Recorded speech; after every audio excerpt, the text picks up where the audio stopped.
Welcome to Knowledge is Power, a video series where we are taking a look at the U.S. Constitution, and particularly the First Amendment. This week, we are diving deeper into the religious protections afforded within the First Amendment. Hi, I'm Jenny, and I went to law school so you don't have to. My favorite classes in law school were constitutional law classes. In this series, we are taking an in-depth look at the First Amendment of the U.S. Constitution and considering what it protects and what it doesn't. The First Amendment reads, Congress shall make no law respecting an establishment of religion, or prohibiting the free exercise thereof, or abridging the freedom of speech, or of the press, or the right of the people to peacefully to assemble, and to petition the government for a redress of grievances. The First Amendment's freedom of religion protections are separated into two separate clauses. The Establishment Clause, which we are looking at in this video, and the Free Exercise Clause, which we will take a closer look at next week. The Establishment Clause merely states that Congress shall make no law respecting an establishment of religion. That's it. 10 simple words. But there is so much more to it than that. Let's get into it. I should also add at this point that we are not getting into religion or religious theory in this video. It's simply outside the scope of it. Sure, I was raised Christian, and I've read the Bible many times, along with many other religious texts. That conversation is outside the scope of this video and this video series, though. Although Gin and Tonic does kind of tie in within the freedom of religion, as I am a witch, as a lot of you are witches. I'm simply trying to educate about the First Amendment because I think this is information that every American should know. But first, we need to consider what was happening at the time the Constitution was written and what may have been going on in the constitutional authors' worlds at the time of its writing. Let's talk about the history that caused the First Amendment to be the most important addition to the Constitution, important enough to be added as soon as the Constitution was finalized, and to be the first among the Bill of Rights. In order to better understand where the constitutional authors were coming from and their implicit bias, we need to talk a little bit about the history of religion. Christians were becoming ever more split into Catholics and Protestants, and events like the 30 Years' War and British Civil Wars only furthered that chasm.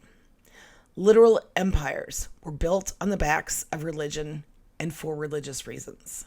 The constitutional authors looked to historical examples of religious interference with government. For example, the Crusades and the 30 Years' War had just ended about 100 years before the Constitution was drafted, and the impact of that war carried over into the Constitution.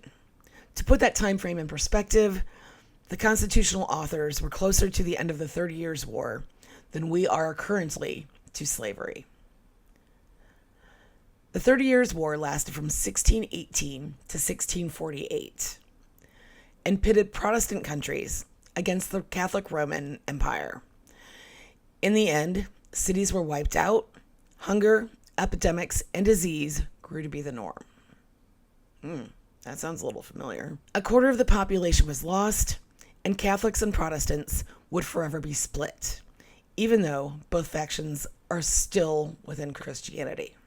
And now that I mention that, I'm really intrigued about the effect the 30 Years' War had on the Atlantic slave trade, because the war started just 1 year before the first ship of enslaved people were brought over from Africa.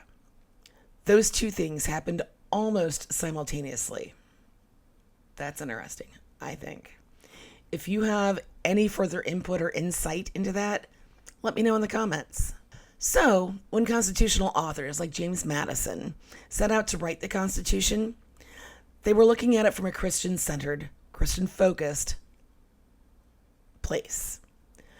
Madison, in his 1785 essay, Memorial and Remonstrance Against Religious Assessments, stated that torrents of blood have been spilt into the Old World by vain attempts of the secular arm to extinguish religious discord by proscribing all difference in religious opinions. Now, what does Madison, who went on to become our fourth president and is generally considered the father of the Constitution, What did he mean by that? He wrote most of the Constitution and wrote a lot of the theory behind it in the Federalist Papers. Basically, he's clutching his pearls at the violence caused by the Christian Church and by the state stifling any conversation and prohibiting differences in religion. He thought that people of a country should be free to worship their God without being punished by the government. Now, did he just mean Christian-based religions? Or did this also apply to Muslims, Jews, atheists, indigenous people who already existed in this land in North America, and other world religions? We'll get to that a little bit later in this video. Certainly, the constitutional authors looked at several historical texts for guidance. They considered such works as the Constitution of Massachusetts, which compelled support for religion, especially the majority religion in town, so that they did acknowledge different factions within faith, and protected free exercise of alternative religions, and let those who attended other churches direct their money to that church. This was considered a non-coercive establishment that protected both free exercise, which is something the authors of the Constitution were fascinated by. It should also be noted that the Massachusetts Constitution was adopted in 1780, nearly 90 years after the Salem witch trials. Barnes versus First Parish in Falmouth. This case was decided by one of the framers of the Massachusetts Constitution. This case considered both a theological and political establishment of religion. Theological establishment should only be for the glory of God and the spiritual welfare of the people. Political establishment assumes that certain common ideas and values were useful for the general public, whether this is true or not. And you know what they say about assuming, right? This case went a step further and determined that the Massachusetts Constitution was theological in nature. The prevailing logic behind that was that the government had an obligation to God to uphold the truth. They also considered Leviathan by Thomas Hobbes. This text dates all the way back to 1651, and it heavily influenced the Massachusetts Constitution. One of the questions raised by Leviathan is whether or not establishing a state religion harms that religion and also leads to discrimination against alternative religions. Pretty forward thinking for 1651, don't you think? The constitutional authors also used some historical texts in shaping what they wanted to include in this notion of religious freedom, such as The Essential Rights and Liberties of Religion in the American Constitutional Experiment, written by John Witta Jr., that considered such questions as whether there should be exemptions from the law for religious purposes, what would the long-term effects of government-sponsored prayer be, and whether tax dollars should support religious institutions. The Essential Rights and Liberties as Protestants by Alicia Williams. This takes a more theological opposition to establishing a state religion. Basically, each person has the freedom to act upon his own understanding of the will of God, and that is more important than anything else that might be achieved by a political establishment. A Letter of Toleration, written by John Locke, dating back to 1695. This treatise considers whether it is possible to distinguish exactly the business of civil government from that of religion, and the effects of government institutions upon both of those spheres. This work also laid out the civic republican, small r, no party affiliation here, tradition, which later influenced George Washington, whereas the Enlightenment ideals heavily influenced Thomas Jefferson. George Washington's farewell address from 1796 and his letter to the religious society called Quakers, written in 1789, his farewell address urges us to cautiously indulge the supposition that morality can be maintained without religion. Then again, don't forget, George Washington also owned slaves. His letter to the Quakers states that Quakers should be held as a religious ideal within the United States, and they were protected within the law. Now, if we are to look at establishment of religion through the eyes of the constitutional authors, they looked at religion by law established by the British Empire and how they had set up the Church of England, aka the Anglican Church, as the official church of the state. This was their guidance. their moral structure example for what they wanted to do here in the United States with the government that they were establishing here. Looking at the historical practice of a state-sponsored religion, such as that which was in England, the constitutional authors wanted to consider several factors when considering the establishment of a formal religion as in England. In England, the government was able to control both doctrine and the personnel of the church. The government not only decided which religious texts would be approved to use, but they also appointed personnel, such as the Archbishop of Canterbury. The British government was also able to suppress alternative faiths. Many of the pilgrims had fled England due to religious persecution and ended up here in the colonies. Once they got here, colonial governors took it upon themselves to license who could preach and who couldn't. In fact, in Virginia, many preachers who were not Anglican were imprisoned. And James Madison certainly had opinions about this. Political connections. The Church of England had official, prominent seats in the government, both able to determine the structure of the government, but also bishops holding seat in the House of Lords. Even after the Declaration of Independence was adopted, nearly all of the states held onto religious tests for office, and some excluded Catholics, Jews, and atheists from being able to hold office.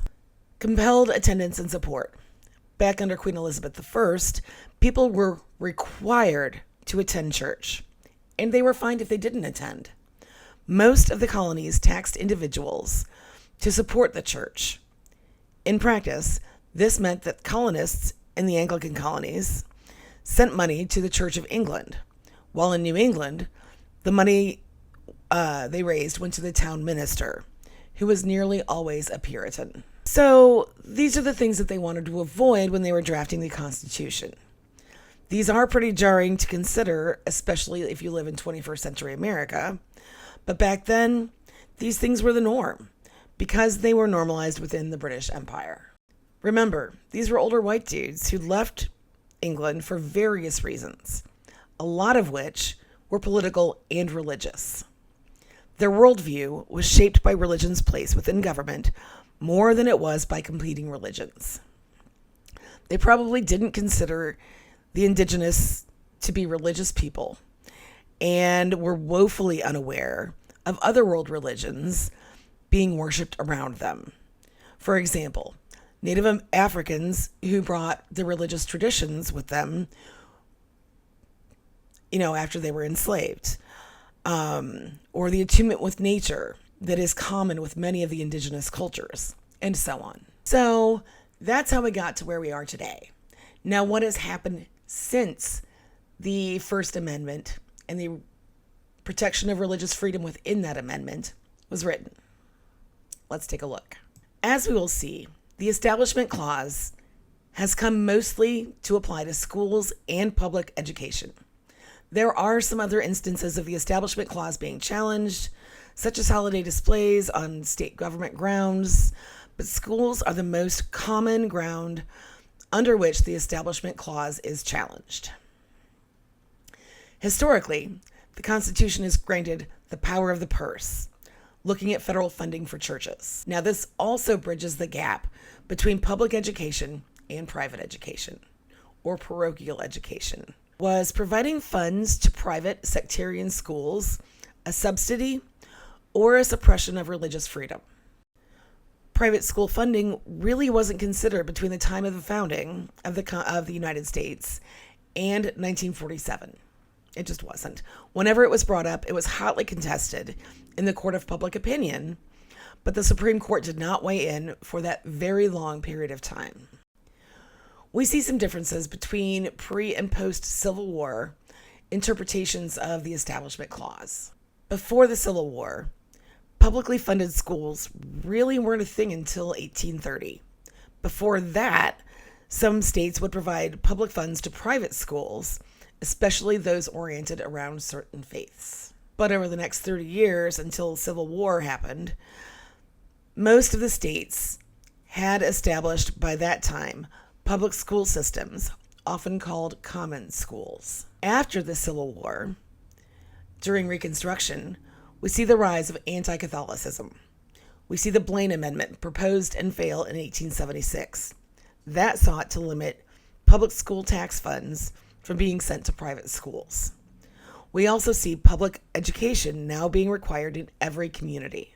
One earlier case, County of Allegheny versus ACLU Pittsburgh chapter, set forth and distinguished varying theories of establishment. The case was about different holiday displays erected on public grounds, a crush scene outside the courthouse, and a menorah displayed outside the city-county building. In this case, the Supreme Court considered three theories of establishment. 1. Government may not promote or affiliate itself with any religious doctrine or organization. 2. Government may not discriminate among persons based on their religious beliefs. And 3. Government may not delegate governmental power to a religious institution, nor may it involve itself too deeply in such an institution's affairs. And then in 1971, we get to the humdinger of establishment cases. Lemon versus Kurtzman, decided in 1971, set one of the most comprehensive legal doctrines of the 20th century. The case set forth that there should be no financial aid to religious teaching and set forth a very strict test to see whether a state was compliant. This has become known as the Lemon test, and it has 3 prongs. Prong number 1, there must be a secular purpose for a law. For example, Stone versus Graham found a state law unconstitutional because it required the 10 Commandments to be displayed in every classroom in the state. The statute did not meet the secular purpose requirement. We're seeing kind of a rise up in this again in states like Oklahoma, Louisiana. There's another one or two that I'm forgetting right now, but where they're requiring the 10 Commandments to be displayed in classrooms. And it's a little unsettling because we've already decided this. The second prong of the Lemon test is that the principle or primary effect of a law must be one that neither advances nor inhibits religion, meaning that the government must not symbolically endorse religion or a particular religion. For a law to have forbidden effects under the second prong of the Lemon test, it must be fair enough to say that the government has advanced religion through its own activities and influence. Exemptions can be granted here, such as the right to refuse work on the Sabbath. This has always been the trickiest prong to meet. The third and final prong forbids government actions that cause excessive entanglement with religion. A law violates this when it requires a comprehensive, discriminating, and continuing state surveillance. For example, a state cannot pay teacher salaries in parochial schools. The Lemon test was a de jure rule of law for over 50 years, and then it got overturned. So in the 50 years where the Lemon test prevailed and was the rule of law regarding establishment of religion, a lot of justices did not care for it. Antonin Scalia, for example, absolutely hated the Lemon test. But then again, he was a strict Catholic and kind of thought that Catholicism should be the law of the land. Now, outside of the court, he and Ruth Bader Ginsburg were best friends. Make it make sense. So in 2022, we see the Supreme Court consider Kennedy versus Bremerton, which overturned Lemon ultimately. This was a praying coach case that permitted the high school football coach out in Washington to lead prayer during the post-game activities midfield. Instead of the 3-pronged Lemon test, where the second prong is the most difficult to meet, this now considers the historical practices and understandings of the law. Now, a lot of the Supreme Court, as it had evolved since 1971, really objected to the 3-pronged Lemon test. So some of them were kind of anxious to overturn it, as we saw earlier with Scalia. One of the things that has emerged since the Kennedy case is that the burden is on the schools to now consider whether there is excessive coercion within the right to practice religion at school.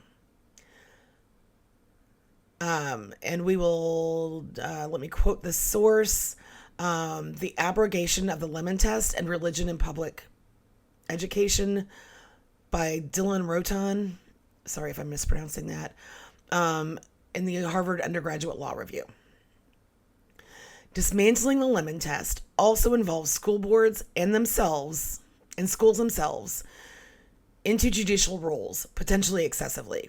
The tenets of Lemon may have been overly strict, but at least they were clear. Whereas what we're seeing out in the post-Kennedy versus Bremerton case, it's as clear as mud. Other current examples or more contemporaneous examples of Establishment Clause questions include Samuel Alito, a Supreme Court justice, one of the 9, flied the Appeal to Heaven flag after, that was back in 2023. And he blamed it on his wife. Regardless, she flew it at their joint property. So whether she flew it or he flew it, he authorized it, he didn't know about it, whatever. The Appeal to Heaven flag is whatever. It's a super conservative emblem, and Supreme Court justices should not be displaying, even though we all know they are, they have their political affiliations. They really should not be displaying that, historically speaking. Either way, we'll never know whether that should be considered or not, because the Supreme Court has made it obvious that they refuse to enforce any restrictions upon themselves.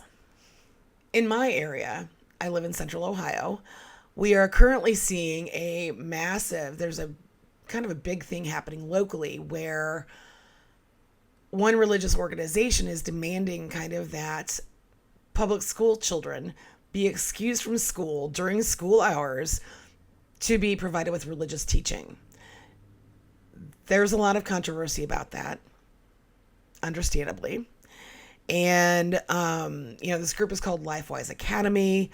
I'm interested to see this pursued underneath an Establishment Clause argument. Another thing I think is interesting to consider under an Establishment Clause kind of view is the Islamophobia that we have experienced both post 9/11 and during both of Trump's, both of his terms. I think it would be interesting to pursue it under an Establishment Clause challenge, but I could also see it being brought under free exercise or even freedom of speech with protected hate speech. We'll get into that in future videos.